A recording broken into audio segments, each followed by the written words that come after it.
പഠിക്കാനും മാറാനും ചിന്തിക്കുന്ന ആളുകൾക്ക് ഇതിൽ പാഠമുണ്ടാകും, ഇതിൽ മാറ്റങ്ങൾ ഉണ്ടാകും.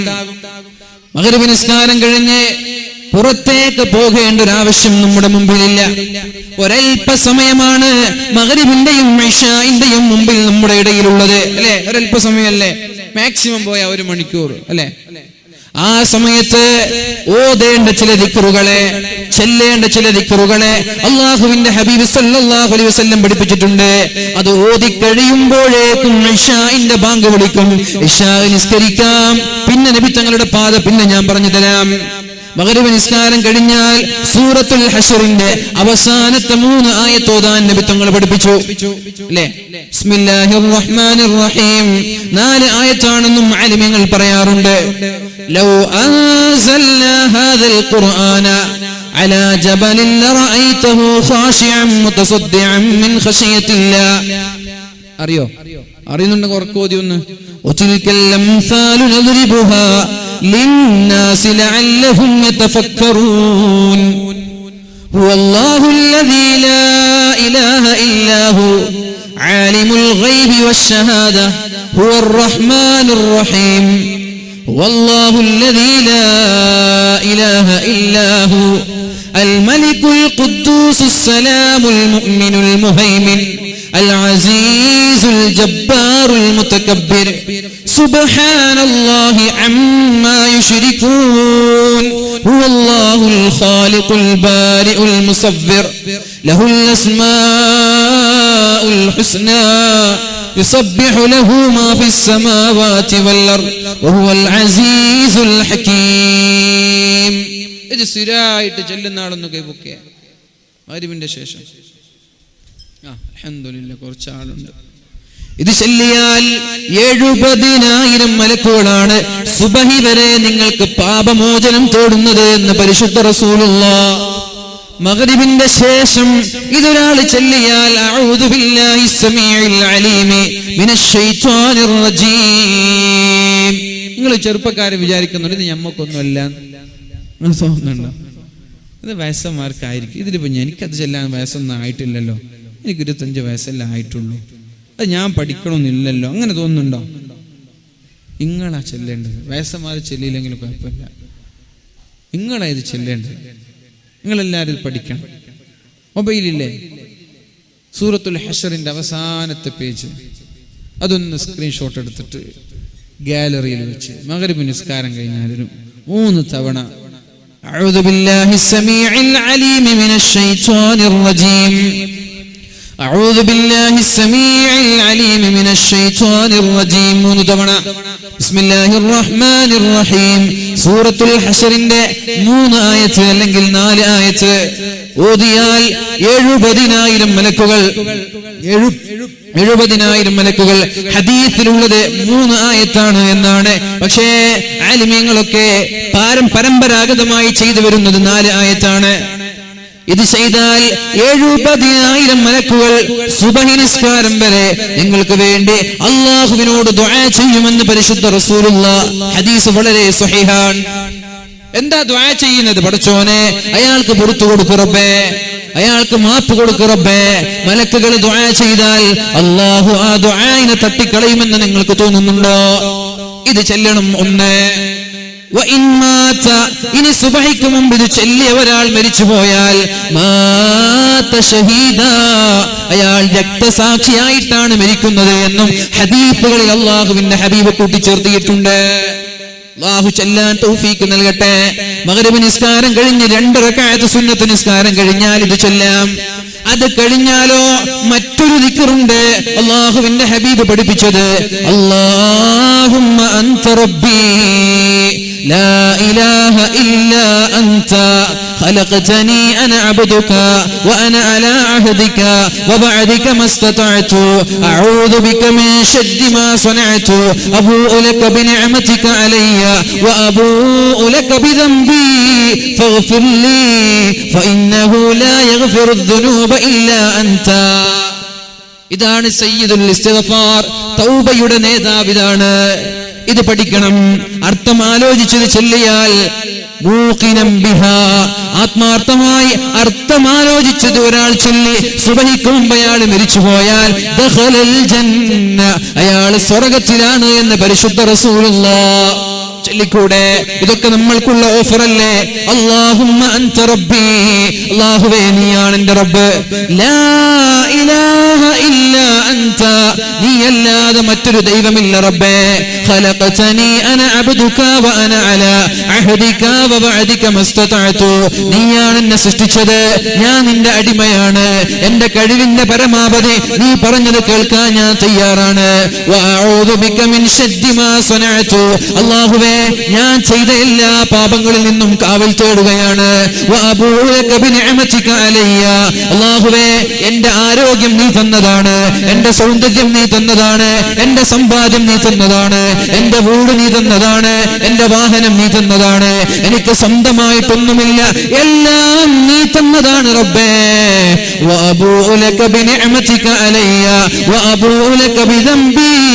അതുകൊണ്ട് ഞാൻ ജീവിതത്തിൽ ചെയ്ത തെറ്റുകൾ ഞാൻ അംഗീകരിക്കുകയാണ്.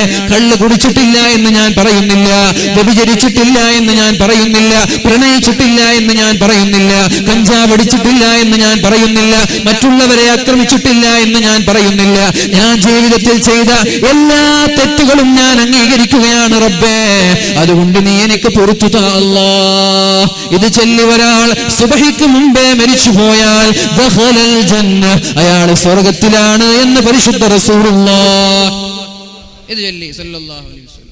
പിന്നെയോ സൂറത്തുൽ മുൽക്ക് പാരായണം ചൊല്ലി ചെയ്യാൻ പറഞ്ഞു.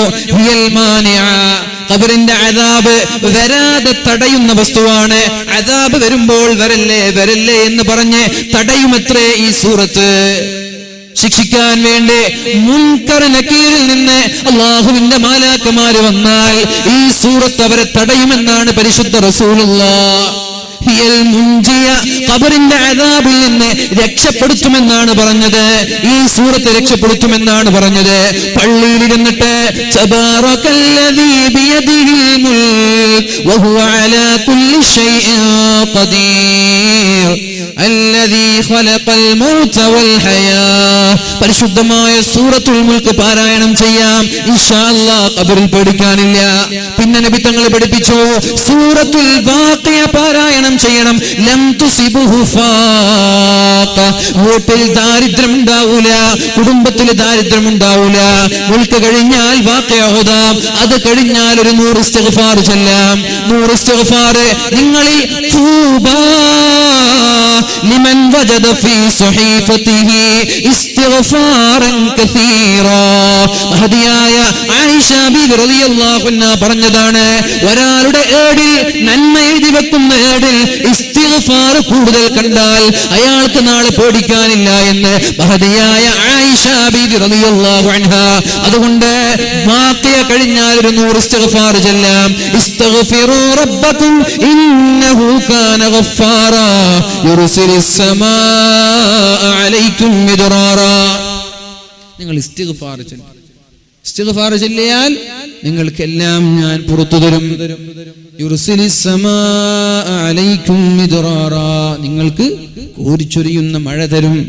വയുംദിദുകും ബിഅംവാലിൻ വബനീൻ വയജ്അൽ ലക്കും അൻഹാറാ, നിങ്ങൾക്ക് അല്ലാഹു തആല സമ്പാദ്യങ്ങൾ നൽകും, സന്താനങ്ങൾ നൽകും, അരുവികളിൽ വെള്ളം നൽകും. അതുപോലെ തന്നെ നിങ്ങളുടെ കൃഷികളിൽ ബറക്കത്ത് ചെയ്യും. നിങ്ങൾ നന്നായി ഇസ്തിഗ്ഫാർ ചൊല്ലണമെന്ന് പരിശുദ്ധ ഖുർആൻ. ഒരു 100 ഇസ്തിഗ്ഫാർ. അത് കഴിഞ്ഞാലോ ഒരു 100 സ്വലാത്ത്. ഒരു 100 സ്വലാത്ത്.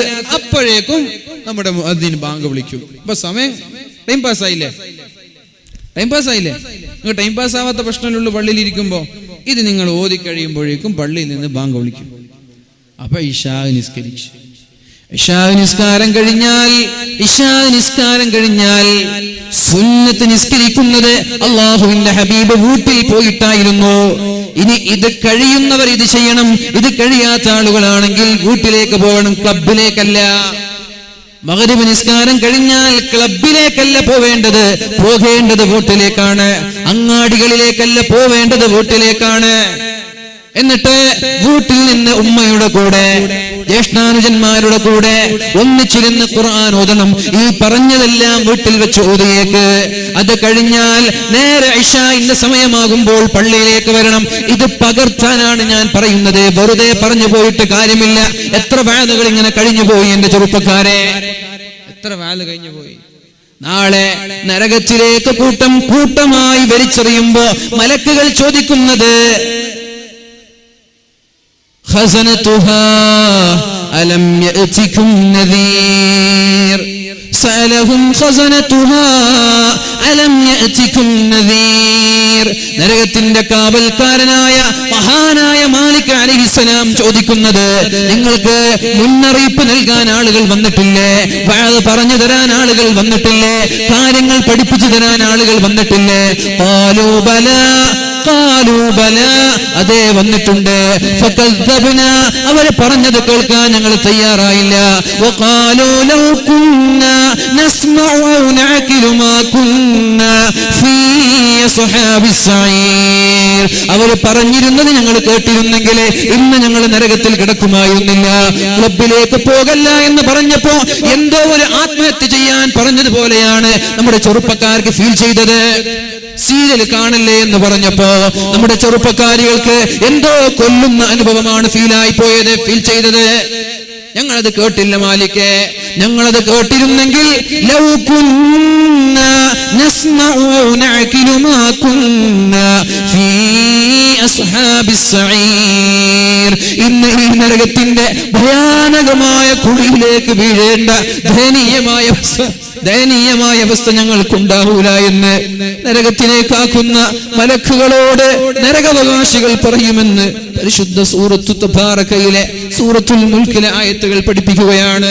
അതുകൊണ്ട് ഞങ്ങൾ അറിഞ്ഞിട്ടില്ല, ഞങ്ങൾ കേട്ടിട്ടില്ല എന്ന് പറയാൻ ഞങ്ങളുടെ മുമ്പിൽ ഒരാളുടെ മുമ്പിലും ഒരു എക്സ്ക്യൂസ് ഇല്ല. അതുകൊണ്ട് പൊന്നാര ചെറുപ്പക്കാരോട് നാളെ മുതൽ ഒന്ന് ബോധപൂർവം ഈ വിഷയങ്ങളിൽ ഗൗരവത്തോടെ പരിഗണിക്കണമെന്ന് ഒന്നും കൂടി ഞാൻ ഉണർത്തുകയാണ്. ഉമ്മമാർ, നിങ്ങളാണ് ഈ വിഷയത്തിൽ ശ്രദ്ധിക്കേണ്ടത്. പരിശുദ്ധ റസൂലുള്ളാഹി സ്വല്ലല്ലാഹു അലൈഹി വസല്ലമ തങ്ങൾ മഗ്രിബ് നിസ്കാരം കഴിഞ്ഞാൽ ഇശാ വരെ പള്ളിയിൽ നിസ്കരിക്കുമായിരുന്നു, പള്ളിയിൽ നിൽക്കുമായിരുന്നു. ഇശാ നിസ്കാരത്തിന്റെ ജമാഅത്ത് കഴിഞ്ഞാൽ നേരെ പള്ളിയിൽ നിന്ന് വീട്ടിലേക്ക് പോകുമായിരുന്നു. ഫയുസല്ലി റകഅതൈൻ, അല്ലാഹുവിന്റെ ഹബീബ് 2 റകഅത്ത് സുന്നത്ത് നിസ്കരിക്കും വീട്ടിൽ പോയിട്ട്. അപ്പൊ സുന്നത്ത് നിസ്കാരം വീട്ടിൽ വെച്ചല്ല നിസ്കരിക്കുന്നത്. ഇശാഇന്റെ ജമാഅത്ത് കഴിഞ്ഞ നേരെ പോയിട്ട് വീട്ടിൽ നിസ്കരിക്കുക സുന്നത്ത്. അതെന്തേ? ഫർള് നിസ്കരിക്കുന്നത് കാണുമ്പോ ആൾക്കാർ വന്നിട്ട് ഓ എന്തൊരു സൂഫിയാണ് അയാളെന്ന് പറയില്ല, മനസ്സിലായില്ല? നമ്മളിവിടെ വന്നിട്ട് ഫർള് നിസ്കരിക്കാൻ, അപ്പൊ ആളുകൾ വന്നിട്ട് പഠിച്ചു എന്തൊരു മനുഷ്യനയാള്, ഇയാൾ നിസ്കരിക്കുന്നത് കാണുന്നില്ല, ഒരാളും പറയില്ല. കാരണം ഇയാൾ ഫർള നിസ്കരിക്കുന്നത്.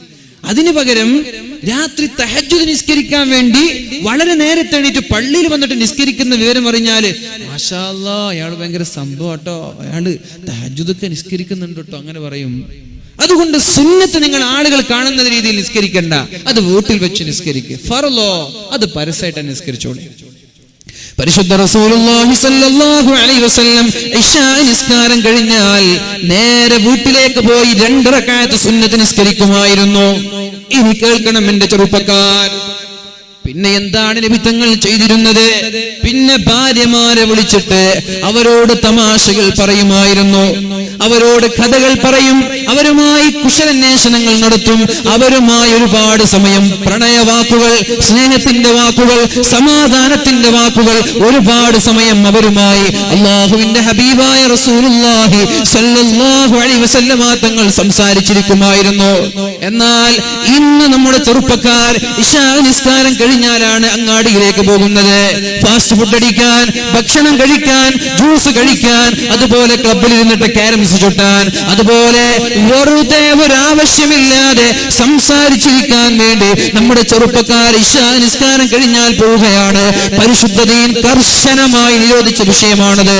ഇശാ നിസ്കാരം കഴിഞ്ഞാൽ സംസാരിക്കാൻ പാടില്ല. ആരോടല്ലാതെ 2 പേരോടാണ് സംസാരിക്കുന്നത്. സംസാരിക്കാൻ അനുവദിച്ചിട്ടുള്ളത്? ഒന്ന്, വീട്ടിലുള്ള നമ്മുടെ ഭാര്യയോട്, മക്കളോട്. രണ്ട്, എന്തെങ്കിലും പ്രശ്നങ്ങൾ ഉണ്ടെങ്കിൽ ആ പ്രശ്നങ്ങളെ പരിഹരിക്കാനുള്ള മസ്ലഹത്തിന്റെ ചർച്ചയ്ക്ക് വേണ്ടി സംസാരിക്കാം. വേറെ ഒരു സംസാരവും ഇശാ നിസ്കാരം കഴിഞ്ഞാൽ പാടില്ല എന്നാണ് പരിശുദ്ധ ദീൻ നമ്മോട് പഠിപ്പിച്ചു തന്നത്. പിന്നെ എങ്ങനെയാണ് ക്ലബിൽ ഇരുന്നിട്ട് സംസാരിക്കുന്നതിനെ ന്യായീകരിക്കുക?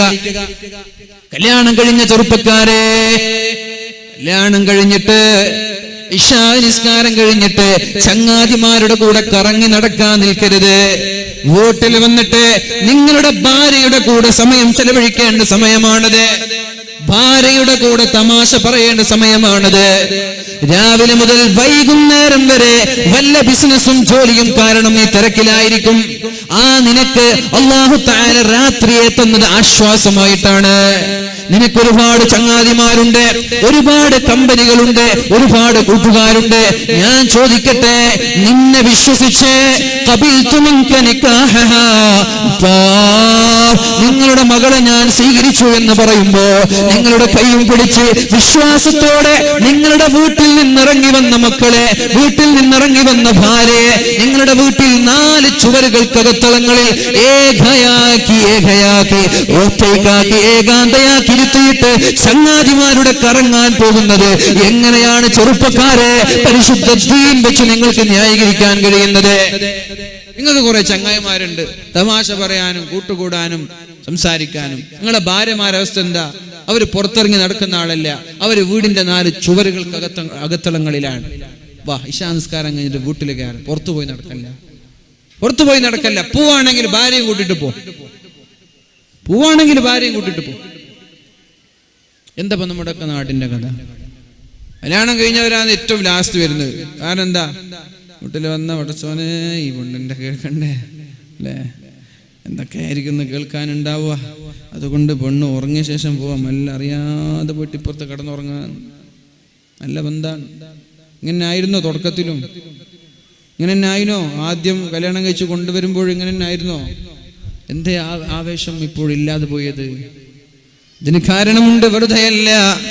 ومن أعرض عن ذكري فإن له معيشة ضنكا. അല്ലാഹുവിന്റെ ദീൻ മറന്ന് ജീവിച്ചാൽ അവർക്ക് അല്ലാഹു സമാധാനം തരൂല എന്നാണ് പരിശുദ്ധ ഖുർആൻ പറഞ്ഞത്. ഭാര്യയിൽ നിന്ന് സമാധാനം കിട്ടൂല.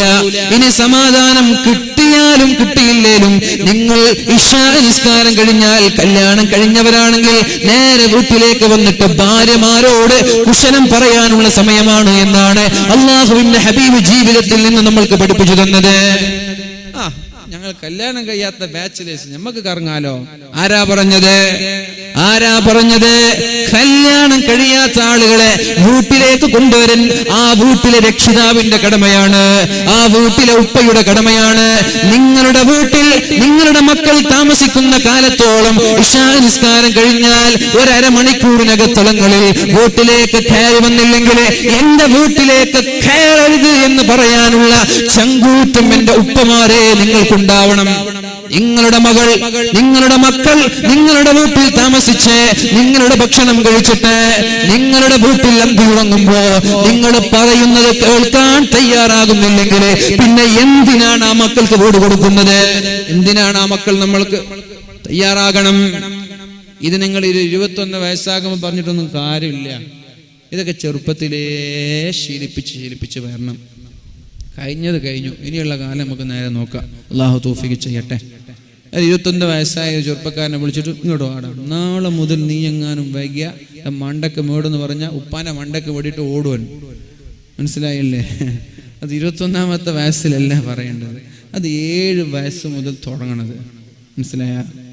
പിന്നെ നല്ല ചെറുപ്പക്കാരാണെങ്കിൽ പാവ ഉപ്പല്ലേ, എനിക്കൊരുപാട് കഷ്ടപ്പെട്ടിട്ടില്ലേ, അപ്പൊ പറയുന്നത് കേൾക്കുന്നതല്ല നല്ലത്. നാളെ ഞാൻ ഉപ്പയാവാൻ പോവല്ലേ, എനിക്കും ഇതേപോലെ അനുഭവങ്ങൾ ഉണ്ടാവൂലേ, ഇതിന്റെ ഇരട്ടി അനുഭവങ്ങൾ അനുഭവിക്കേണ്ടി വരൂലേ. അതുകൊണ്ട് തൽക്കാലം ചങ്ങാതിമാരൊക്കെ ഒഴിവാക്കിയിട്ട് ഉപ്പ പറഞ്ഞത് കേൾക്കാം. നല്ല മക്കൾ അങ്ങനെ ചെയ്യാ, ചീത്ത മക്കൾ നിങ്ങൾ പോയി പണി കുപ്പാന്ന് പറയും. അങ്ങനെ പറഞ്ഞ ആളുകളോട് പണി നോക്കാനാണ് നിങ്ങൾ പറഞ്ഞതെങ്കിൽ നമ്മളെ മക്കൾ നിങ്ങളെ പണി നോക്കിപ്പിക്കും. നമ്മൾ നോക്കാൻ പറഞ്ഞിട്ടേ ഉള്ളൂ, നമ്മളെ മക്കൾ നോക്കിപ്പിക്കും നമ്മളെ. അതുകൊണ്ട് ആ പണിക്ക് നിൽക്കരുത്. മഹാനായ നൂഹ് നബി അലൈഹിസ്സലാമിനോട് അല്ലാഹു പറഞ്ഞത്, നിങ്ങൾ പറഞ്ഞത് കേൾക്കാത്ത മകൻ നിങ്ങളുടെ കുടുംബക്കാരനല്ല. ഇന്നഹു ലൈസ മിൻ അഹ്ലിക്, നിങ്ങളുടെ കുടുംബക്കാരനല്ല. നിങ്ങൾ പറഞ്ഞത് കേൾക്കാത്ത നിങ്ങളുടെ മോനെ അല്ല. ഞാൻ പറയുന്നതാണോ? അല്ലല്ലോ, ഖുർആൻ പറഞ്ഞല്ലേ ഞാൻ പറയുന്നത്. നിങ്ങൾ പറഞ്ഞത് കേൾക്കാത്ത മകൻ നിങ്ങളെ മോനല്ല, നിങ്ങളെ കുടുംബക്കാരനല്ല, വിട്ട് കളഞ്ഞേക്ക്. അതന്നെ എനിക്ക് നിങ്ങളോടും പറയാനുള്ളത്. ഇത്രയൊക്കെ കഷ്ടപ്പെട്ട് പ്രയാസപ്പെട്ട് പോറ്റി വളർത്തിയ മക്കളെ ഉപ്പമാരും ഉമ്മമാരും പറഞ്ഞത് കേൾക്കാൻ കഴിയില്ലെങ്കിൽ പിന്നെ എന്ത് നന്ദിയാണ്, എന്ത് ശുക്റാണ്, എന്ത് ബഹുമാനമാണ്, എന്ത് അദബാണ് ആ മാതാപിതാക്കൾക്ക് നമ്മൾ നൽകുന്നത്. ദയവ് ചെയ്ത് അവരെ നിങ്ങൾ വെറുപ്പിക്കരുത്, അവരോട് നിങ്ങൾ മോശമായി പെരുമാറരുത്. കല്യാണം കഴിഞ്ഞാലും ഇല്ലേലും ഇശാ നിസ്കാരം കഴിഞ്ഞാൽ വേഗം നിങ്ങൾ വീട്ടിലേക്ക് വന്നിട്ട് കിടന്നുറങ്ങണം. വേറെ ഒരു മതത്തിനും ഇങ്ങനെ ഒരു ആഭാസമില്ലല്ലോ. മുസ്ലിമീങ്ങൾ മാത്രല്ലേ, മാപ്പിളാര് മാത്രല്ലേ ഇങ്ങനെ ഉറങ്ങാതെ തണ്ടി തിരിയുന്നത്. വേറെ ഏതെങ്കിലും മതക്കാരിങ്ങനെ കാണാറുണ്ടോ? നമ്മുടെ നാട്ടിലൊക്കെ കുറച്ച് ക്രിമിനലുകൾ ഉണ്ടാകും എന്നല്ലാതെ പുറത്തൊന്നും ഇങ്ങനെ വേറെ ഒരു മതക്കാരില്ല.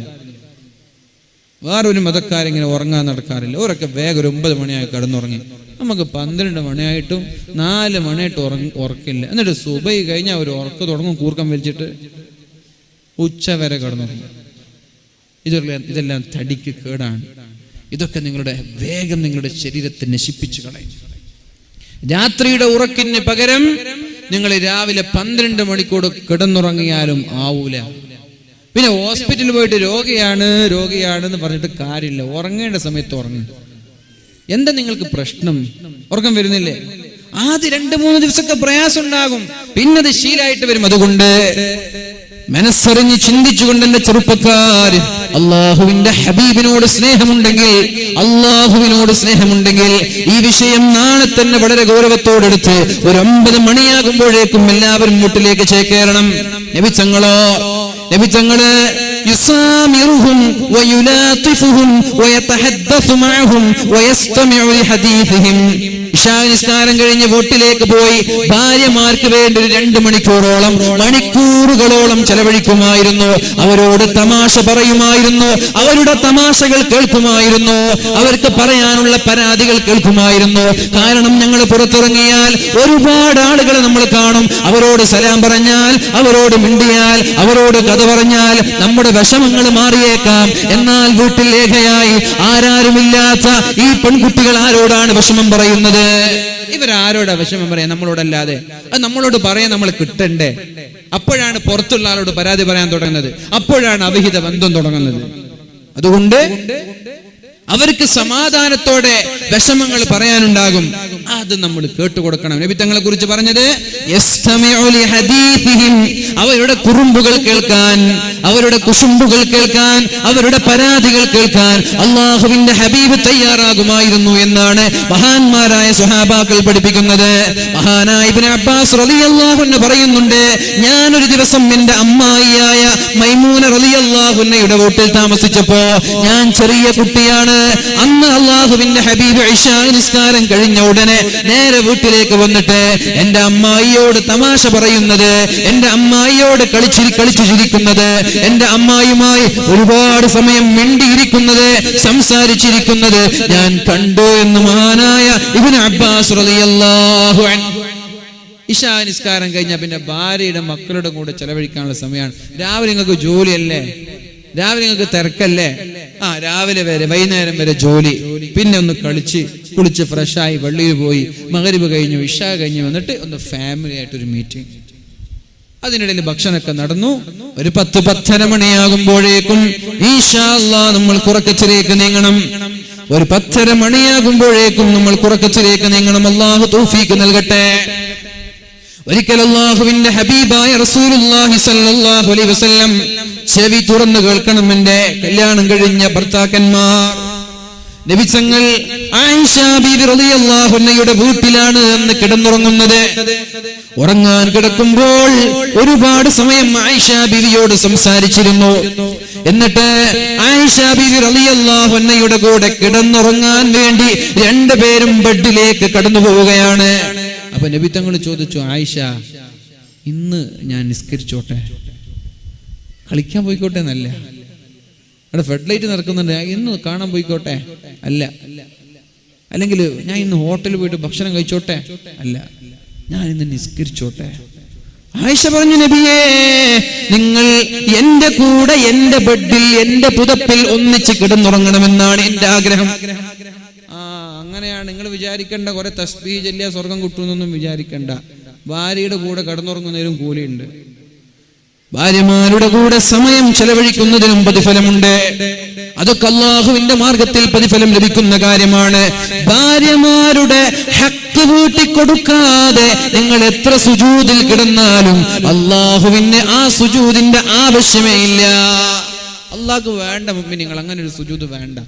അതുകൊണ്ടാണ് അള്ളാഹുവിന്റെ ഹബീബ് ചോദിക്കുന്നത്, ആയിഷ, ഞാനൊന്നിന്ന് നിസ്കരിച്ചോട്ടെ. സമ്മതം ചോദിക്കാൻ എത്ര ഭർത്താക്കന്മാര് സമ്മതം ചോദിക്കുന്നുണ്ട്? വൈകിട്ട് വരുമ്പോ എത്ര ഭർത്താക്കന്മാര് സമ്മതം ചോദിക്കുന്നുണ്ട്? ഞാൻ ഇന്ന് ഹോട്ടലിൽ പോയിട്ട് ഭക്ഷണം കഴിച്ചിട്ട് വരുവേ, എനിക്ക് ഇഷ്ടാണോ, എനിക്ക് പൊരുത്താണോ? എത്ര ആള് ചോദിക്കുന്നുണ്ട്? ഒന്ന് കൈവച്ച് ആലോചിക്ക് ചെറുപ്പക്കാരെ. എന്താ ഈ ദീൻ എന്ന് പറഞ്ഞാല്? നിങ്ങളെ തോന്നിയാസാണോ ദീൻ എന്ന് പറഞ്ഞാല്? ഇതല്ലേ ദീൻ?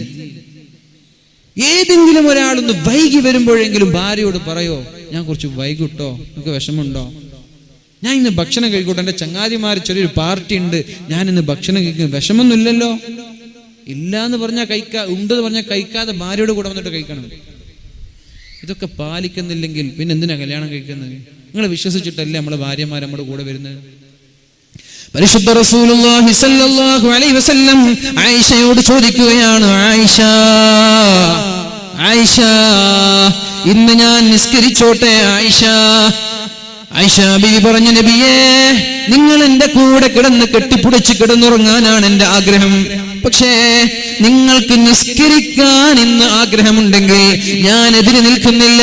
നിങ്ങളുടെ ഇഷ്ടമാക്കി എന്റെ ഇഷ്ടത്തെയും ഞാൻ മാറ്റുകയാണ്. നിങ്ങൾ നിസ്കരിച്ചോളൂ എന്ന് പറഞ്ഞിട്ട് അള്ളാഹുവിന്റെ ഹബീബിനെ ആയിഷ ബീവി സമ്മതം നൽകിയപ്പോഴാണ് റസൂലുള്ളാഹി സ്വല്ലല്ലാഹു അലൈഹി വസല്ലം തങ്ങൾ നിസ്കാരത്തിലേക്ക് കടന്നത്. നിസ്കരിക്കാൻ വരെ ഭാര്യയോട് സമ്മതം ചോദിക്കണം. ഈത്തിക്കാഫ് ഇരിക്കാൻ വേണ്ടിയിട്ട് റമദാനിൽ പള്ളിയിലേക്ക് വരാൻ, അപ്പൊ ഭാര്യയോട് സമ്മതം ചോദിച്ചിട്ട് വരണം. ഞാൻ ഈത്തിക്കാഫ് ഇരിക്കാൻ പോകാൻ എനിക്ക് ഇഷ്ടമാണോ?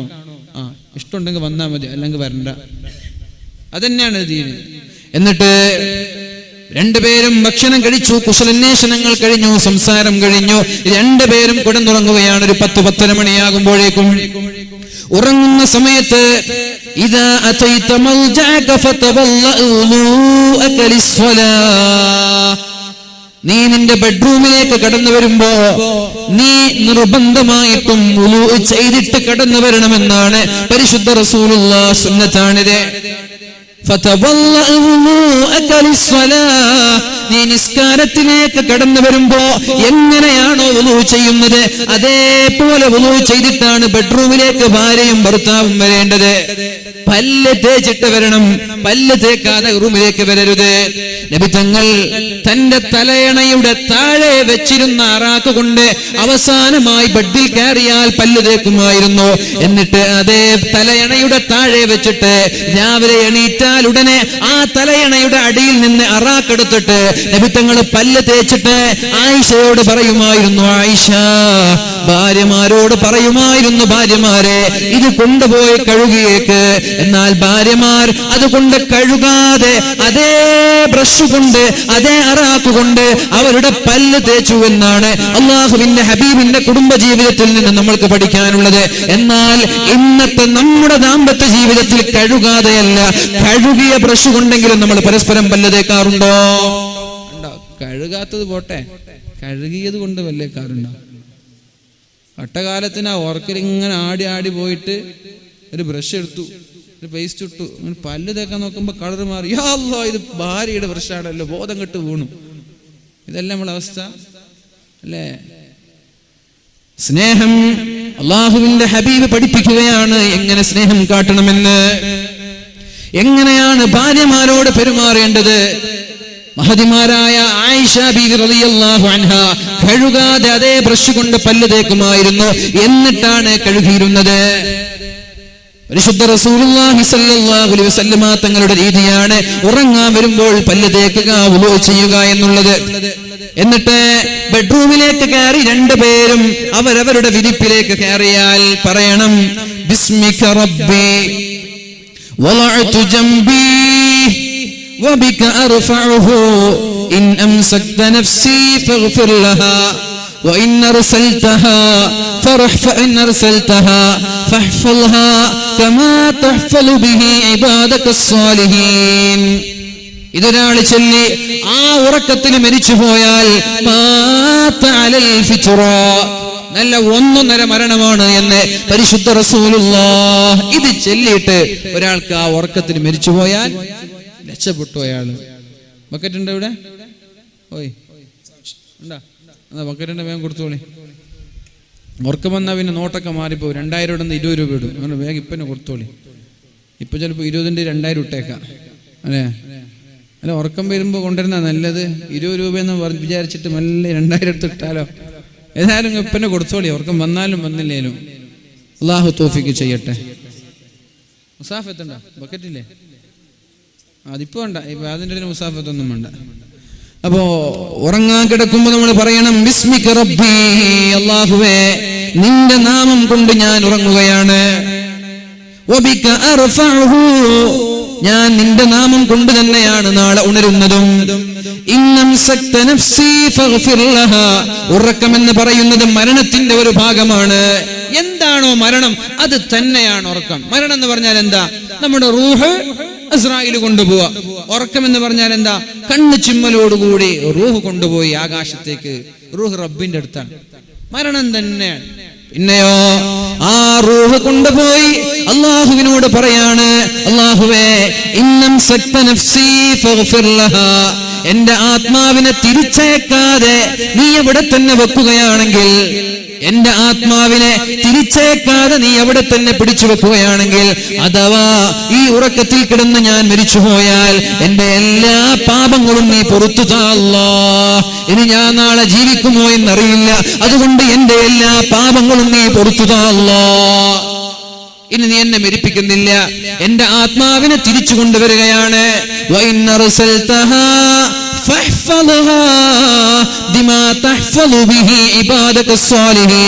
എന്റെ ആത്മാവിനെ നീ തിരിച്ചേക്കുകയാണെങ്കിൽ അല്ലാഹുവേ, സ്വാലിഹീങ്ങളായ ആളുകൾ, തഖ്വയുള്ള ആളുകൾ, മുത്തഖീങ്ങളായ ആളുകൾ അവരെങ്ങനെയാണോ ജീവിക്കുന്നത് അതേപോലെ എന്നെയും തെറ്റു ചെയ്യാതെ ജീവിക്കാൻ നീ അനുവദിക്കണമെന്ന ദിക്ർ ചൊല്ലിയിട്ടാണ് നമ്മൾ കിടന്നുറങ്ങേണ്ടത്. അതും കൂടി കഴിഞ്ഞാൽ പരിശുദ്ധ റസൂലുള്ളാഹി സ്വല്ലല്ലാഹു അലൈഹി വസല്ലമ തങ്ങളുടെ ഒരു ശീലമായിരുന്നു, അന്നഹു ഇദാ അവ ഇലാ ഫിറാശിഹി കുല്ല ലൈല, രാത്രിയിൽ ബെഡിലേക്ക് കയറിയാൽ ജമഅ കഫൈഹി, കൈ ഇങ്ങനെ പിടിക്കും. ബെഡിലേക്ക് കയറിയാൽ കൈ ഇങ്ങനെ പിടിക്കും.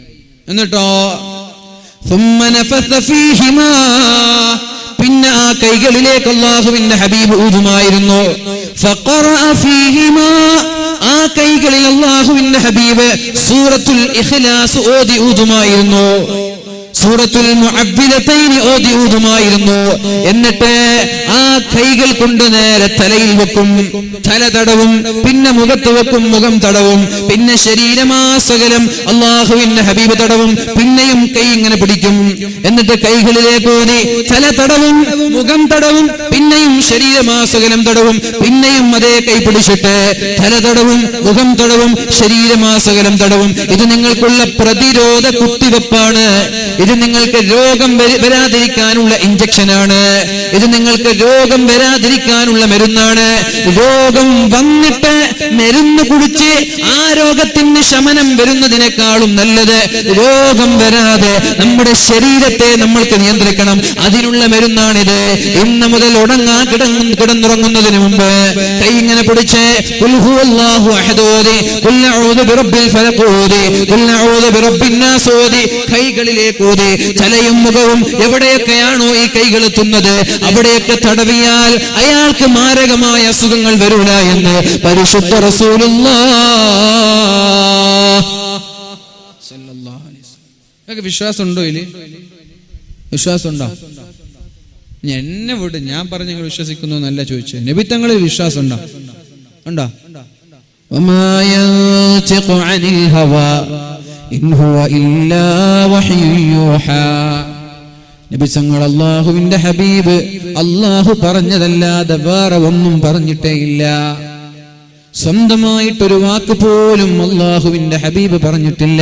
എല്ലാം അല്ലാഹു പറയാൻ പറഞ്ഞതാണ്. അതുമാത്രമാണ് അല്ലാഹുവിന്റെ ഹബീബ് പറഞ്ഞത്. ആ ഹബീബാണ് പറയുന്നത്, നിങ്ങൾ എന്ത് ചെയ്യണം? ഉറങ്ങാൻ കിടക്കുമ്പോൾ ഇങ്ങനെ ചെയ്താൽ നിങ്ങൾക്കൊരു അസുഖം പോലും ഉണ്ടാവൂല എന്ന്. ക്യാൻസറിനെ പോലെയുള്ള രോഗങ്ങൾക്കെതിരെയുള്ള പ്രതിരോധമാണിത്. ഷുഗറായാലും പ്രഷറായാലും ഏത് രോഗമായാലും, ഹാർട്ടിന്റെ കിഡ്നിയുടെ ഏത് അസുഖമായാലും അസുഖം വരാതിരിക്കാൻ എല്ലാ ആളുകളും ഇങ്ങനെ ഒരു മരുന്ന് ഉപയോഗിക്കണമെന്ന് ഞാൻ സാന്ദർഭികമായി ഉണർത്തുകയാണ്. പരിശുദ്ധ റസൂലുള്ളാഹി സ്വല്ലല്ലാഹു അലൈഹി വസല്ലം ഇങ്ങനെ ചെയ്യുമായിരുന്നു. അതുകൊണ്ട് സ്വഹാബാക്കൾക്കും അല്ലാഹുവിന്റെ ഹബീബിനും രോഗമുണ്ടായിട്ടില്ല. നബി തങ്ങളുടെ ജീവിതത്തിൽ രോഗമുണ്ടായതായി ചരിത്രം രേഖപ്പെടുത്തിയത് ഒരു പനിയാണ്. വഫാത്തിന്റെ സമയത്തുള്ളൊരു പനി, പിന്നെ ഒരു സിഹർ ചെയ്തപ്പോഴുണ്ടായിരുന്നൊരു അസുഖം. രോഗങ്ങൾ ഉണ്ടാവൂല ഇതൊക്കെ ചെയ്താൽ. ആത്മാർത്ഥമായി ചെയ്യും. അല്ലാഹു തൗഫീഖ് ചെയ്യട്ടെ. അല്ലാഹു റബ്ബ് സുബ്ഹാനഹു വ തആല തൗഫീഖ് നൽകുമാറാവട്ടെ. പിന്നെയോ ബിസ്മിക റബ്ബി ചൊല്ലി ശരീരമാസകലം തടവി, എന്നിട്ട് വലത് ഭാഗത്തേക്ക് മുഖം വെച്ച് അല്ലാഹുവിന്റെ ഹബീബ് കിടന്നുറങ്ങുമായിരുന്നു. വലത് ഭാഗത്തേക്ക് മുഖം വെച്ച് അല്ലാഹുവിന്റെ ഹബീബ് കിടന്നുറങ്ങുമായിരുന്നു. എന്നിട്ട് അല്ലാഹുവിന്റെ ഹബീബായ റസൂലുള്ളാഹി സ്വല്ലല്ലാഹു അലൈഹി വസല്ലമ തങ്ങൾ പറയാണ്, ഇനി ഒരാൾ ഉറക്കത്തിൽ നിന്നുണർന്നാൽ, അങ്ങനെ ഉറങ്ങിയ നമ്മള് ഒരു 5 മണി അല്ലെങ്കിൽ ഒരു 4 മണി 3 മണിയാകുമ്പോൾ ഒക്കെ എണീറ്റാൽ ഉടനെ തന്നെ പറയണം, അല്ലാഹുമ്മ ഗ്ഫിർലി, അല്ലാഹുവേ എനിക്ക് നീ പൊറുത്തു താ അല്ലാഹ്. എന്തെന്നറിയോ? ആ സമയത്ത് എന്തു ചോദിച്ചാലും അല്ലാഹു ഉത്തരം നൽകുമെന്ന് പരിശുദ്ധ റസൂലുള്ളാഹ്. നിങ്ങൾ ഉറങ്ങിയത് 10 മണിക്ക്, നിങ്ങൾക്ക് എണീറ്റത് 3 മണിക്ക്, അറിയാതെ എണീറ്റു. അല്ലാഹുമ്മ ഗ്ഫിർലി, പടച്ചോനെ പൊറുത്തുതാ.